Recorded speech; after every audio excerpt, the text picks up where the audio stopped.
মানুষের বিশ্বাস, তারা নাকি হাদিয়ে নেয়, হোয়াট এভার ইট ইজ, সেটা উইদিন দেয়ার কমিউনিটি, সাধারণ লোকের কাছে আসে না। তো তাদের রাজনৈতিক কৌশলগুলোকে আমি স্যালুট করি।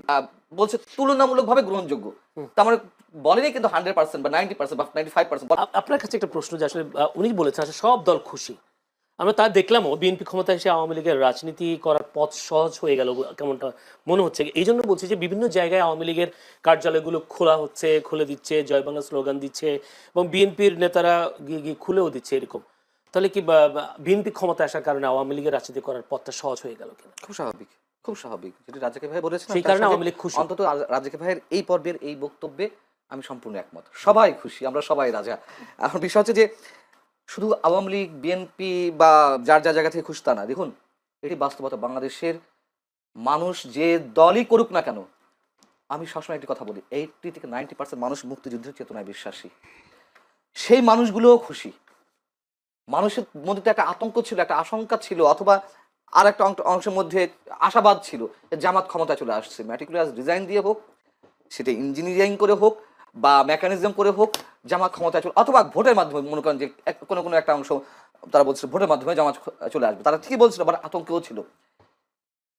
আপনি নিশ্চয়ই, আমি আর কাউকে না দিয়ে উদাহরণ না দিই, আমি তো একজন সিটিজেন হিসেবে, একজন সাধারণ মানুষ হিসেবে আমি তো চাই স্বাধীনতা বিরোধী কোনো শক্তি ক্ষমতায় না আসুক। হ্যাঁ, সেদিক থেকে আমিও খুশি, অন্তত এই জায়গা থেকে। গুড, সেটাই তো বলছি, জি ভাই, সবাই খুশি। এটা তো বলতে হবে। তার কারণ এই যে স্বাধীনতার 54 বছর পর এসে এখনো এই যে এনসিপি, আমি সব নেতাদের কথা বলছি না, এনসিপির বিশাল একটা বিশেষ একটা অংশ অথবা জামাতের একটা অংশ, তারা মুক্তিযুদ্ধকে যেভাবে খাটো করেছে, এটা তো মেনে নেওয়া যায় না।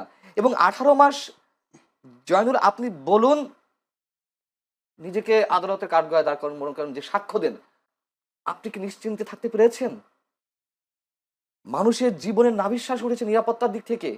নতুন যে মততন্ত্র কায়েম হয়েছিল, যে মানে কখন কে মবের শিকার হবে কেউ বলতে পারছিল না, এবং এইগুলো কে ঘটিয়েছে? সবাই মিলেমিশে ঘটিয়েছে। জামাত ঘটিয়েছে, বিএনপি লোকেরা ঘটিয়েছে, এনসিপি এখন ঘটিয়েছে। কি আশা করেন সামনে মততন্ত্র হবে কি হবে না?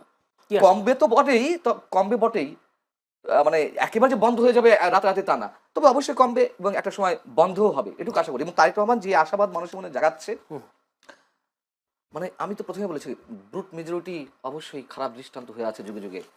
এবারও যে খারাপ হবে তা বলা যায় না, তবে আমরা আশা করতে পারি। তিনি তারেক রহমান সব বিরোধী দলের নেতাদের বাসায় গিয়ে গিয়ে দেখা করছেন, এটা নতুন সংস্কৃতি, অবশ্যই এটা ভালো উদ্যোগ। এবং আওয়ামী লীগের রাজনৈতিক কার্যালয় আপনি খোলার কথা বলেছেন, এটা তো আসার কথা। দেখুন, এটা তো বাস্তবতা। আওয়ামী লীগের নেতাকর্মীরা যারা অন্যায় করেছে, অপরাধ করেছে, চুরি করেছে, বাটপারি করেছে, গুম করেছে, খুন করেছে, তাদের সবার বিচার আমরা চাই। কিন্তু একটা ইনস্টিটিউশন কেন বন্ধ রাখতে হবে, যেটা আজকে ভাই প্রথমে বলছিলেন, তো খুব স্বাভাবিক আমরা চাই। এবং এই যে টকশোতে যারা আসেন, তাদের এই অংশটাকে বাদ দিন প্লিজ। ওই যে উত্তপ্ত কথাবার্তা বলে, মানে ঝগড়াঝাটি বাধায় দেয়, এবং ওই যে ইনফ্লুয়েন্সিয়াল কথাবার্তা বলে নেগেটিভলি, বাংলাদেশের রাজনীতি নষ্ট হওয়ার পিছনে এই একটা অংশ কিন্তু দায়ী। গণমাধ্যম যেমন দায়ী, এটাও দায়ী। আমরা চাই প্রতিদ্বন্দ্বিতা থাকুক, প্রতিহিংসা না থাকুক। আর একটা প্রশ্ন, সেটা হচ্ছে, আপনি নিজেই বলেছেন জামায়াতের মুক্তিযুদ্ধ বিরোধী একটা শক্তি আসুক ক্ষমতা, এটা আপনিও চান না, দেশের মানুষও চায়নি, কিন্তু ভোটের দিক হিসাব করলে জামায়াতের বেশ উত্থান হয়েছে। সেই উত্থানটাকে আপনি কিভাবে দেখছেন, বা এই উত্থানকে আরো বাড়বে নাকি কমবে বিএনপির এই প্রশাসনিক ক্ষমতার দক্ষতার জন্য, কি মনে হয় আপনার? এটা একটা ভ্যালিড কোশ্চেন, যে জামাত আরো এগিয়ে যাবে কিনা। আমার মনে হয় জামাত কি সর্বশেষ সুযোগ ছিল আমার ধারণা মতে, মানে ফোরকাস্টিং এর জায়গাতেও 23 গুণ ওরা উত্থান হয়েছে, পেয়েছে।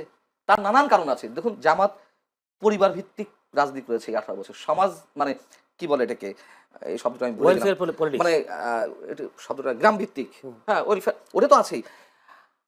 জামাতের রোকন সদস্য সম্ভবত 2008 সালে ছিল 15,000, সেটি বেড়ে হয়েছে, আমি দ্য ডিপ্লোম্যাটের পরিসংখ্যান বলছি, দ্য ডিপ্লোম্যাট বাংলাদেশের বিভিন্ন গোয়েন্দা সংস্থার রিপোর্ট অনুযায়ী বলেছে। আওয়ামী লীগের সময় 2023 সেপ্টেম্বরে, 2024 7 জানুয়ারি নির্বাচনের আগে 2023 সেপ্টেম্বরে দ্য ডিপ্লোম্যাট একটা নিবন্ধ দিয়েছিল, প্রকাশ করেছিল। ওইখানে দেখাচ্ছে যে 15,000 থেকে তারা এই 15 বছরে বা 14 বছরে 70,000 সামথিং তাদের ওরকম সদস্য, এবং তারা গ্রাম ভিত্তিক কাজ করেছে। দেখুন, এর মধ্যে আরো অনেক কারণ আছে।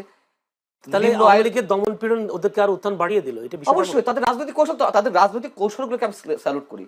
তাদের যে সাংগঠনিক ভিত্তি, আপনি ইচ্ছা করলেই টাকা দিয়ে যে কোনো দলের সদস্য প্রেসিডিয়াম মেম্বার হয়ে যেতে পারেন, আমি চ্যালেঞ্জ করে বলছি। কয়েক কোটি টাকা, মানে দল বুঝে অবস্থা।